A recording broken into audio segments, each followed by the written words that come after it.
नहीं हटे चाहे धूप हो पसीना, पीछे नहीं हटे चाहे धूप हो पसीना।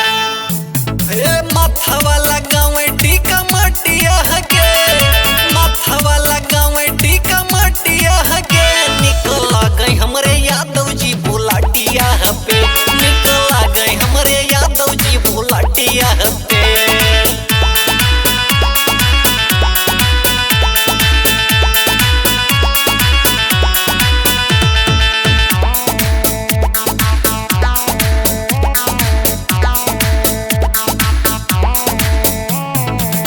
छोटे छोटे बाल पान मुहावा में जरद, और जिधरी से निकरई उड़ावई गोया गरदा।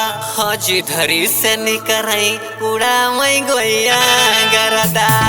हमें सवकीन पिस्टल लाठिया के, हमें सवकीन पिस्टल लाठिया के, निकला गई हमरे यादव जी बुलाटिया पे, निकला गई हमरे यादव जी बुलाटिया पे।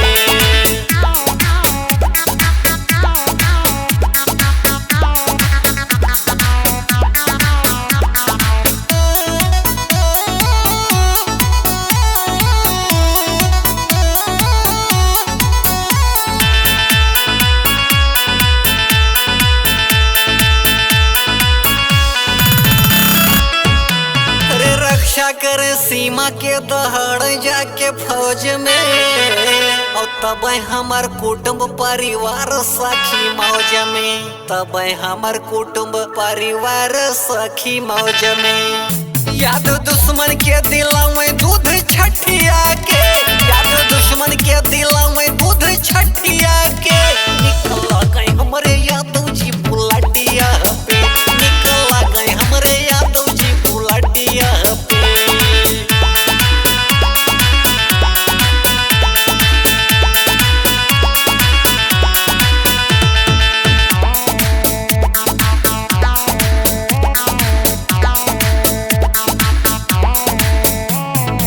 देवानंद देवा हरदम रहे दिल के पास हो, धर्मेंद्र रामेंद्र विवेक यो विकास हो, धर्मेंद्र रामेंद्र अमन यो विकास हो।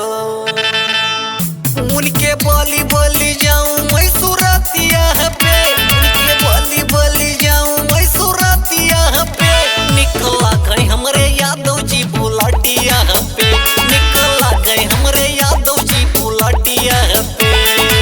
अरे ये यादव बाबू सही तो कहा था ना।